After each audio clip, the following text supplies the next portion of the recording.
प्यारे बहनों और भाइयों, मेरा नमस्कार स्वीकारो। देखिए, आज हम आपके लिए बता रहे हैं जो ज्योतिष के कम जानकार हैं उनके लिए ये जानकारी है मेरी, और जो जानने वाले हैं उनके लिए इसमें कुछ है नहीं। जो नहीं जानते हैं या कुछ उनको कम ज्ञान है ज्योतिष में, उनके लिए मैं बता रहा हूँ कि देखिए, जन्म कुंडली जब बनाते हैं हम, जब फलादेश करते हैं, तो हमें ये देखना पड़ता है कि ये भविष्य में बालक या बालिका ये भविष्य में क्या करने वाला है और क्या उपलब्धि करेगा, क्या पद मिलेगा, कैसी शिक्षा है, कैसे आचरण है। तो इस कुंडली में सबसे पहले जो देखा जाता है, तो योग तो बहुत होते हैं, मैं तो केवल आपके लिए केन त्रिकोण योग के बारे में बताना चाहता हूँ कि जब कुंडली में केन त्रिकोण योग हो और वो भी केंद्र में हो, यानी 1, 4, 7 और 10 ये केंद्र होते हैं, और इसमें जो एक होता है, जो जन्म लगन होता है, वो केंद्र भी है और त्रिकोण योग भी है।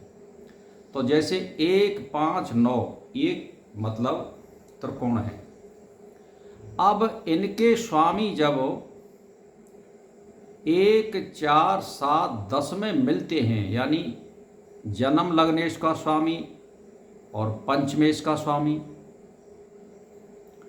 या नमेश का स्वामी दशमेश का स्वामी, या पंचमेश का सप्तमेश का स्वामी, या पंचमेश और चतुर्थेश का स्वामी, या नमेश का सप्तमेश का स्वामी।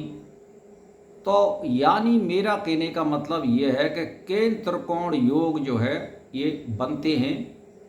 तो इसमें कम से कम कुंडली में 3 त्रिकोण योग या 4 केन त्रिकोण योग होते हैं, तो वो मनुष्य या स्त्री राज में तो विख्यात होगा ही होगा, यानी राज स्तर पर वो उन्नति करेगा, चाहे वो आईएएस बन के करे या वो राज की कोई डिग्री लेकर के करे, जैसे एसडीएम वगैरह, या मुंसिपल मजिस्ट्रेट, या कोई एसपी, डीएसपी, या कोई बहुत बड़ा जो राज्य स्तर का कोई ठेकेदार भी हो सकता है, या कोई बहुत बड़ा व्यवसायी भी हो सकता है।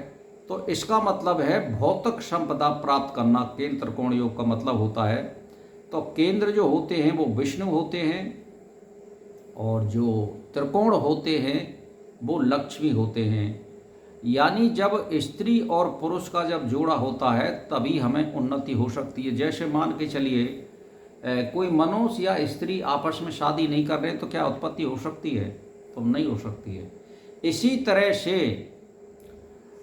जिन लोगों ने, यानी स्त्री पुरुषों ने आत्मा और परमात्मा का ध्यान और स्मरण और पूजा किया है, उनके इस जन्म में केंद्र त्रिकोण योग कुंडली के माध्यम से आते हैं।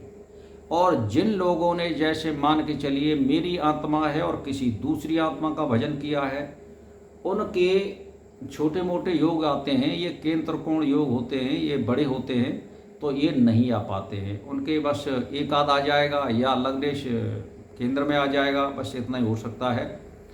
या मान के चलिए कि कोई एक आध दो उच्च का ग्रह आ सकता है। तो मेरा कहने का मतलब ये है कि ये आपके तप के ऊपर निर्भर करता है। परमात्मा उसी हिसाब से उसकी सेटिंग करता है कि कब इसको मुझे जन्म देना है, कब नहीं देना है, और कब क्या समय से जब हम जन्म देंगे तो इसको उपलब्धि होनी है।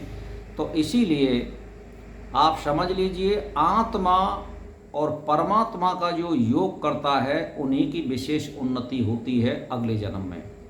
और जो आदमी अपनी आत्मा है और वो फिर आत्मा का भजन कर रहा है, तो उसको जो है केंद्र का योग मिलेगा, या एक आध ग्रह स्वराशि का, या 2 ग्रह स्वराशि के मिल जाएंगे, बस इतना योग होता है, या 3 ग्रह स्वराशि के मिल जाएंगे।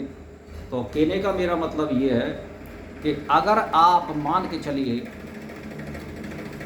ये तो रहा योग, यानी एक परमात्मा को प्राप्त करने के लिए आप निराकार परमात्मा का भजन कर रहे हैं, और आप योग नहीं कर रहे हैं, तो वहाँ फिर उच्च के ग्रह आते हैं। तो इस तरह से इस कुंडली में निर्धारित किया जाता है कि हमें क्या करना चाहिए, क्या नहीं करना चाहिए भाई और बहनों, तो मैंने आपको बताया केंद्र कोण योग होने पर आदमी क्या उपलब्धि कर सकता है। एमएलए, एमपी या बहुत बड़ा व्यवसायी यानी राज्य स्तर का व्यवसायी जरूर बनता है। तो जैसे मैं आपके लिए बता दूं, केंद्र कोण योग मोदी जी की कुंडली में भी है, साक्षी महाराज की भी है। तो ये मैंने कुंडली का अध्ययन किया है, ये इसी तरह के हैं। और योगी आदित्यनाथ का भी केंद्र कोण योग बन रहे हैं। तो इस तरह से उपलब्धि होती है। इसी के साथ मेरा नमस्कार स्वीकार।